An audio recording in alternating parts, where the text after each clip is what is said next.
İnsanlar to'g'ri deb qaragan taqdirdami har qanday bid'a azg'inlikdir. Bismillah, alhamdulillah, assalatu vassalamu ala rasulillah. Assalomu alaykum va rahmatullohi va barakatuh. Tuvandi dehqonlarga Salim al-Hilali hafizahullohning bid'at va uning ummatga sağgan ziyonlari risolasidan insonlar to'g'ri deb qaragan taqdirdami har qanday bid'at ozg'inlikdir degan temasining davomini o'qiymiz inshaalloh. A'udhu billahi minash shaytonir rojim. İnsanlar to'g'ri deb qaragan taqdirdami har qanday bid'at ozg'inlikdir. Ikkinchi, idofi bid'atning har qanday ozg'inlikdir. İdofi bid'at asli e'tibor bilan dalilga tayangan, ammo holat va sifat jihatlarda hech qanday dalili yo'q bid'atlardir. Yuqorida bayon qilingan Abdullah ibn Mas'ud radhiyallohu anhuning qissasida heyliqi halqa bo'lib o'ltirganlar ya kufri so'zlarni qilmagan, ya mazmun nuqtasidan chirkin bir ish qilmagan. Aksicha faqat Allah'ını zikr qilgan. Allah'ını zikr qilish nas, ya'ni Qur'on oyatidagi shar'iy hukm bilan yo'lga qo'yilgan ibodatdir. Ammo ularning Allah'ını zikr qilishi Muhammad sallallohu alayhi va sallam buyurgan zikr qilish holati va sifatiga zid bo'lgan. Shu vajidan sahobalar radhiyallohu anhum ularning qilmishini rad qilgan va ularni shu bid'atni qilishning o'rniga qilgan gunohlarini sanashga buyurgan. Uchinchi, Allah subhanahu va taologa havoyi havas va bid'at orqali emas, faqat va faqatla shariatda durust bo'lgan yo'llar orqali ibodat qilib bo'ladi. To'rtinchi, bid'at sunnatni o'ltiradi. Qissida tilga ilingan halqa ahli Rasululloh sallallohu alayhi va sallamdan sahih yo'llar orqali yetib kelmagan zikr holatini ijod qilgan va shu sababdan Muhammad sallallohu alayhi va sallamning shu jihatdagi bir sunnatini o'ltirib yo'qotgan. Salaf solihlarning bid'at tushunchasining yadrosi mana budir. Salaf solih sünnet bilen bid'atning bir ishda tang mavjud bo'lmaydiganligini nihoyatda aniq biletdi. Katta tabiin Hasan ibn Aniyya rahimahulloh shundoq degan: bir qavm dinda bir bid'at paydo qilsa, mutlaq holda shuning joyidagi bir sunnatni cho'rib tashlab o'tgan bo'ladi. Darimi 45'te 1 bu rivayet sahihtir. 5.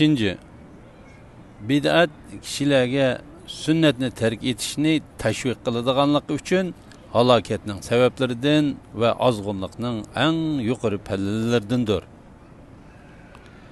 Buyuk sahoba Abdullah ibn Mas'ud radhiyallohu anhu Peygamberinglarning sünnetini terk etsanglar ozisizlar degan. İmam Muslim, İmam Nevevi 156-5. Ummet azsa halak buludu. Şu sebepten Abdullah ibn Mas'ud radhiyallohu anhu şu halqida o'ltirgan kishilarga "Val sizlarga ey Muhammad ummati, nimancha tiz halokatga yuzlandinglar ha?" degan. Asarning zahiridan yani şu narsa ma'lum bo'ladi-ki, Abdullah ibn Mas'ud radhiyallohu anhu masalalarga o'zgacha qaraydigan sahobadir. Abu Musa Ash'ari radhiyallohu anhu Abdullah ibn Mas'ud radhiyallohu anhuning fikri yoki buyrug'ini elish uchun dastlabda bid'atchi halqa ahliga radiya bermagan edi. Bu hargizmi İbn Umma Abdu, yani Abdullah ibn Mas'ud radhiyallohu anhuning yana bir kunyasi va xushomat qilish uchun bo'lmasdan Rasululloh sallallohu alayhi va sallam rozi bo'lgan narsaga rozi bo'lganlikning Rasulullah'ның ko'rsatmasini o'z nafsidan a'lo ko'rganlikning mahsulidir. Chunki Rasululloh sallallohu alayhi va sallam ibn Ummu Abd, ya'ni Abdullah ibn Mas'ud, ummatim uchun rozi bo'lgan ishlarga menmu ummatim uchun rozi bo'ldim degan. Hakim 317da 318 3. Shundaqla boshqa muhaddislar ham rivoyat qilgan. Ustozimiz, ya'ni Alloma Shayx Imom Albani rahimahulloh demakchi. Silsilatul ahadis as-sahiha 1225-numarda bu hadisni sahih deb baholagan.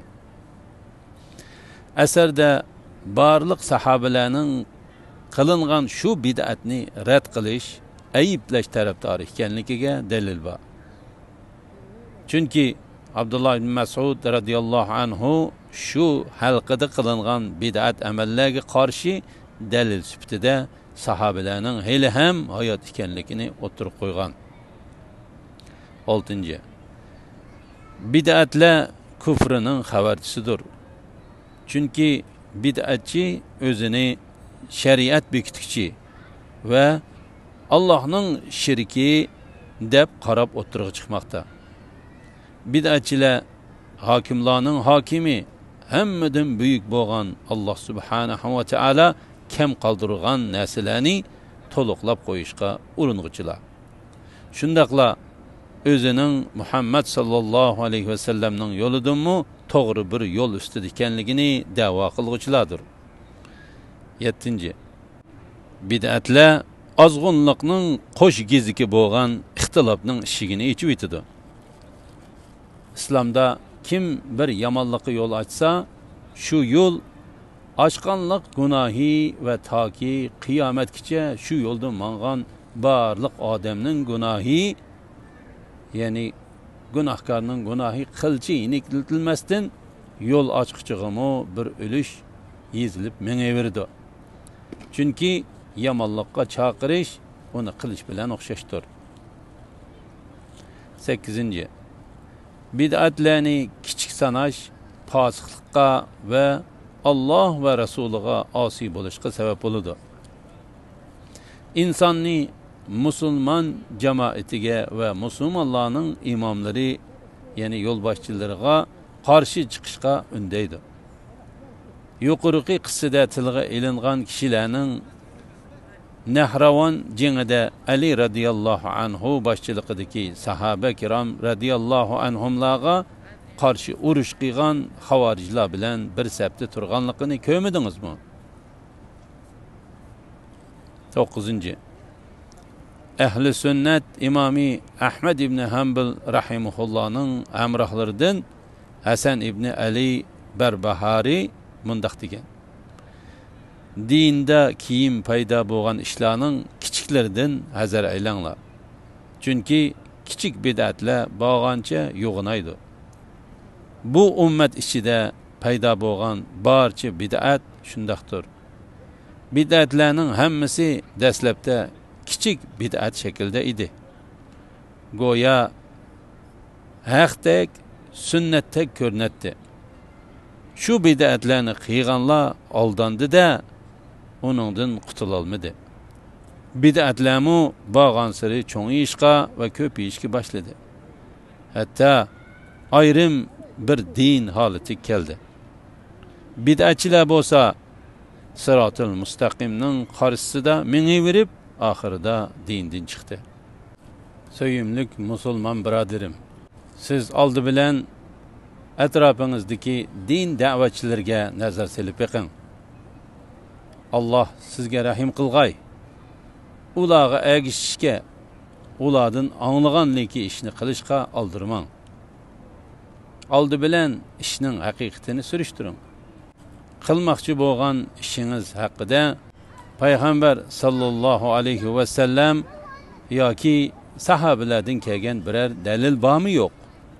Ulardan rivoyat qilingan sahih hadis bo'lsa, shuningga esiling. Sahih sunnatdan boshqasiga burilib ketmang. Bo'lmasa davzaqqa tushib ketasiz. Ibn Abu Ya'la 19:2. 10.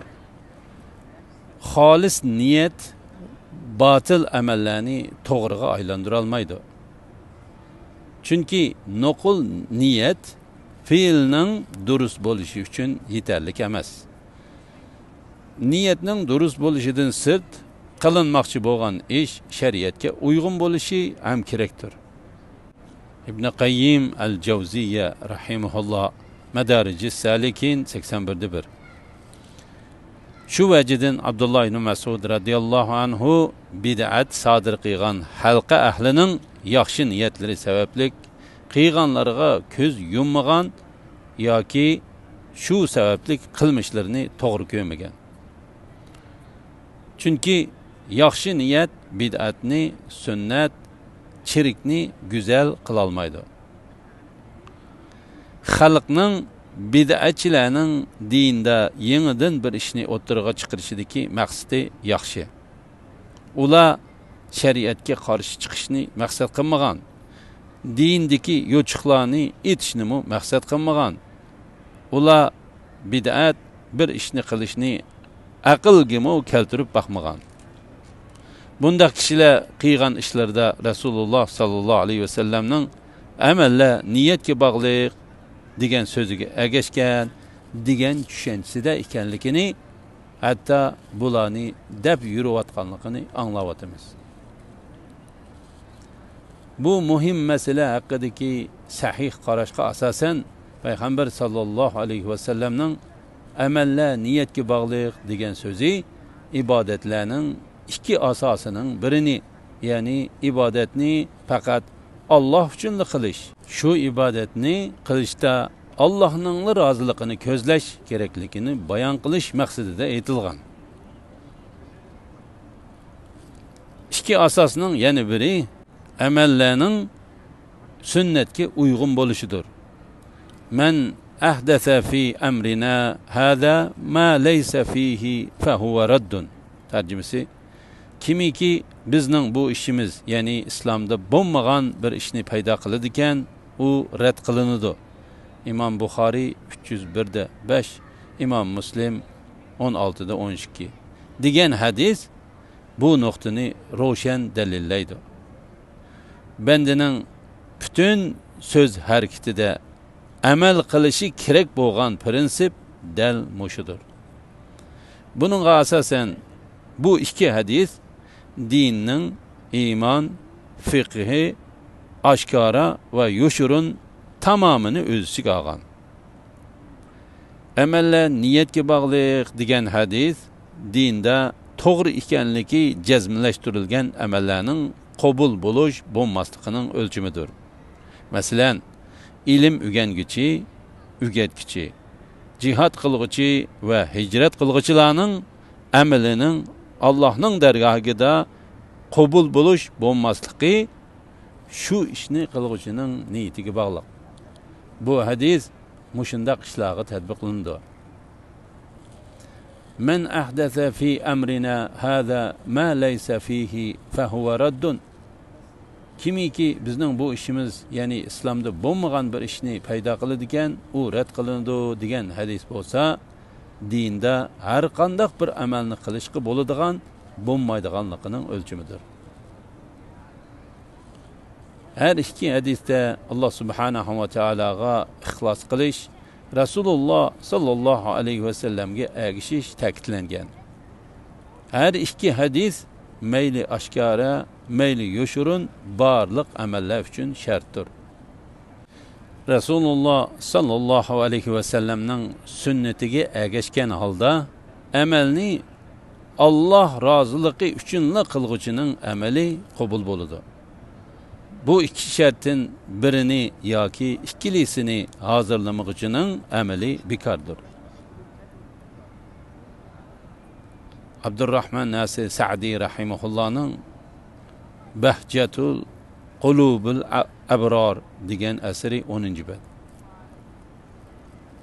Bu ma'na yana qaysinglarning yaxshi amal qiladiganligini sinash uchun, ya'ni Sur Mulk 2-oyat degan oyatning tafsirida Fudayl ibn Iyad rahimahullohdan naql qilingan. to'g'ri bo'lmagan amal ixlos bilan qilinsa-mu qabul bo'lmaydi. To'g'ri bo'lib ixlos bilan qilinmasa yana o'xshashla qabul bo'lmaydi. Ixlos bilan qilinish deganlik amalni faqat Alloh uchun qilish. To'g'ri bo'lish deganlik amalning sunnatga uyg'un bo'lishidir. Abu Nuaym Hilyatul Awliya 95-8. Tafsir Bag'aviy 419-5. Jami'ul Ulum vel Hikam 10-bab.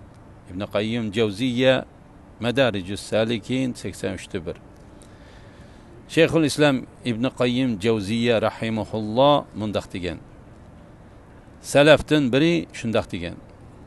Har qandaq bir fe'l uchun u har qancha kichik ish bo'lgan taqdirdami nemishqa va qandoq degan ikki savol so'rilishi yoki shu ishni nemishqa qilding va qandoq qilding deb so'rilishi kerak. Birinchisi, fe'lning qilinish sababi haqida so'ralgan savoldir. Ya'ni bir ishni qilguvchi shu ishni insonlarning maqtishiga erishish yoki ularning tapi tanisidan saqlanish uchun yoki dunyoda o'zi yaxshi ko'rgan ma'lum narsaga erishish yoki o'zi bezor bo'layotgan bir narsadan qutulish uchun, ya'ni dunyoviy bir maqsad uchun qildimi? Yoki bo'lmasa u odamni shu ishni qilishga undagan sabab qulluq vazifasini o'rindash, Alloh subhanahu va taologa yaqinlashish, uning yaxshi ko'rishiga noil bo'lish va shu amalni Allohga duo qilishda vasila qilishmi? Ya'ni bu ishni Rabbing uchun qildingmi yoki nafsi xohishing uchun qildingmi degan savoldir. Ikkinchisi, Allohga bo'lgan qulchilik vazifasini ado qilish jarayonida Rasululloh sallallohu alayhi va sallamning sunnatiga ergashmaganligi haqidagi savoldir. Ya'ni bu Rasulullohning sunnatida bor bo'lgan amalmi yoki sunnatda o'rni yo'q amalmi? Birinchisi ixlos haqidagi, ikkinchisi sunnatga ergashish haqidagi savoldir. Allah subhanahu wa ta'ala faqat va faqatla mushu ikki shartni hozirlagan amallarni qabul qiladi. Birinchi o'tkaldan o'tishning chorasi niyatga Allohning rizosidan boshqa hech bir narsani aralashtirmaslikdir. Ikkinchi o'tkaldan o'tishning chorasi bo'lsa sunnatga mahkam yepishishdir. Xulosa, amalning qabul bo'lishining sharti qalbning ixlosga zid niyatlardan va sunnatga ergashishga to'salg'i bo'ladigan havoyi havaslardan salomat bo'lishidir. Ibn Kasir rahimahulloh bu haqda mundaq degan. Qabul qilinadigan amalning ikki sharti bor. Birinchi, ixlos bilan, ya'ni yolg'iz Alloh uchun qilinishi. Ikkinchi, shariatga muvofiq va to'g'ri bo'lish kerak. Ixlos bilan qilingan bo'lsa-mu, sunnatga uyg'un shaklda to'g'ri bo'lmagan amal qabul bo'lmaydi. Tafsir Ibn Kasir 1-jild 231-bab. Xulosa kalam. Payg'ambar sallallohu alayhi va sallamning amallar niyatga bog'liq degan so'zi aslida durust bo'lgan amallarga niyatga yarasha mukofot berildi yoki aslida durust bo'lgan amallarning oqibati niyatga yarasha bo'ladi degan ma'nodadir. Bu hadis insonni har amalni qilishdan avval niyatni to'g'rilab, Alloh roziligini o'ylashga tashviq qilmoqda. Fathul Bari 13-1. Shuning bilan birga botil va bid'at amallarining kishining yaxshi niyati sabablikla durust bo'lib qilishi mumkin emas. Shu vajidan Abdullah ibn Mas'ud radhiyallohu anhu yaxshilikni niyat qilgan, ammo maqsadiga yetolmaydigan nurg'un kishilar bor degan. Bu vaqtda cho'nqur o'ylanishimiz kerak. 11. Yaxshilik chekidan oshsa yaxshilik degil bo'lmaydi. Yaxşılıqdaki çekidin eşiş yamanlıqdır. Her qandaq bir narsa çekidin aşırılsa, aksiga aylanib qoladi. Masalan, jasorat çekidin eşib ketsa, talvilik. Ziyoda kam bo'lsa, qo'rqinchoqlik ko'rildi. Sexilik çekidin aşırılsa, isrofchilik. Çekidin bak tuvanga tushib ketsa, piqsiqlik o'tirg'i chiqadi. Demak, ishlarning eng yaxshisi to'g'ri hal bo'lganidir. Abdullah ibn Mas'ud radiyallahu anhu sahabelerinin içinde bid'atni tunji bo'lib rad qilg'ichi kishi emas. Masalan, Abdullah ibn Umar radiyallahu anhumamu bid'atga eng qattiq qarshi chiqqan va bid'atchilarni chetga qoqqanlardan edi.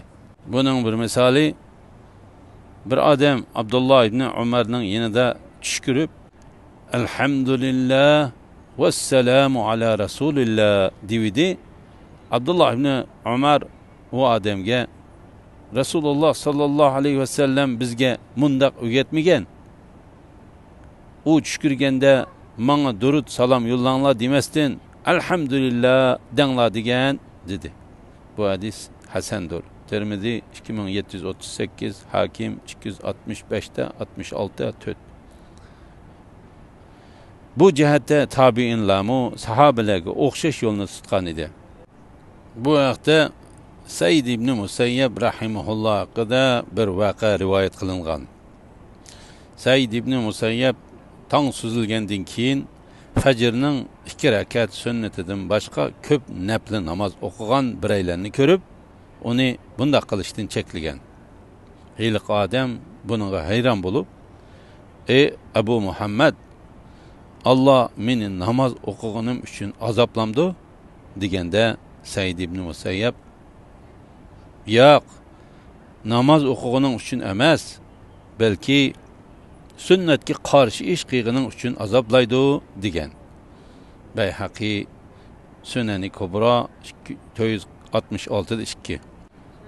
Xatib Bag'dadiy Al-Faqih va Mutafaqqih 147-1. Abdurrazzaq 52-3, Darimi 116-1, İbn Nasir As-Sunna'da sahih isnad orqali rivoyat qilgan. Shundaq deymanki, rivoyat qilingan bu asarlar nurg'un manbalarni o'z ichiga olgan. Bularning ba'zilari tuvandikcha. Birinchi, sahabelar radiyallohu anhum sunnatga zid ish qilg'uchi kim bo'lishidan qat'iy nazar, hatto dadisi yoki bolasi bo'lgan taqdirdami ularning qilmishini rad qilgan, yana kelib qattiq ravishda.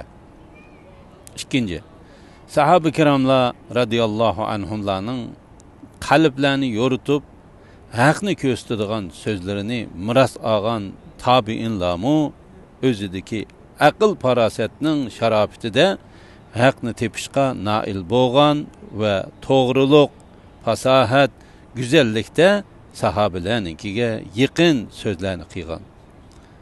Buning birdan-bir sababi ularning sahabelarning izidan qadam-qadam mong'onligidandir. Ular hammasi sahaba, tabiinlar haqni izdiguvchilardan edi. Alloh subhanahu va taolo bizlarni haqni izdiguvchilardan qilg'ay. Amin. Buningdan boshqa İmam Malik rahimahullohdan mundaq bir voqea bayon qilingan. İmam Malikning yeniga bir odam kelib, "Ey Abu Abdullah, qayerdan boshlab ihrom bog'lay?" dedi. İmam Malik, "Rasululloh ihrom bog'lagan yerda, ya'ni Zulhulayfada bog'la" dedi. Hiliq odam, "Mening qabrning qishidan, ya'ni Masjidi Nabaviydan boshlabla ihrom bog'lig'im ba" dedi. Buningga javoban İmam Malik rahimahulloh, "Unda qilma, bo'lmasa sening fitnaga tushib qolishingdan ansirayman" dedi. O odam, "Buning qayri fitna? Bu faqat belgilangan o'rindan yiroqdanroq ihrom bog'laganlik emasmi?" dedi. İmam Malik rahimahulloh uning javoban mundaq dedi: Resulullah sallallahu aleyhi ve sellem kılmagan bir işni faziletlik amel sanab kıygan tuncu adamның sen bulup gelişindin mu çoğun fitne ba mı? Ben Allah subhanahu ve teala'nın mundak degenlikini anladım. Tercümesi Peygamberinin emrige hilaplık kıyıcılar, müşriklik, küfür, sınak, musibet, yer tevreş, kırgınçılık, zalimnin koluğu kiliş, katarlık fitnelerge yol kıştın ya kattık bir azapka duçar buluştun korksun. Sure Nur 63. ayet. Hatib Bagdadi El-Fakih ve Mutefakih 148'de 1. Ebu Nuaym El-Hilye 326'da 6. Beyhaqi El-Medhal 236. İbn Battah El-İbana 98. Elhamdülillah, yukarıda Şeyh Salim El-Hilali Hafizahullah'ın bid'at ve onun ümmetke sağan ziyanları risalesinden 4. bab. İnsanlar yaxshi deb qaragan taqdirdimi har qandaq bid'at ozg'inlikdir degan temining oxirini angladinglar. Kelar qitimda bid'atning yaxshisi bor degichilarga raddiya temisini o'qiymiz inshaalloh. Sallallohu ala Muhammad ve ala alihi ve sahbihi ve sellem. Esselamu aleyküm ve rahmetullahi ve berekatuhu.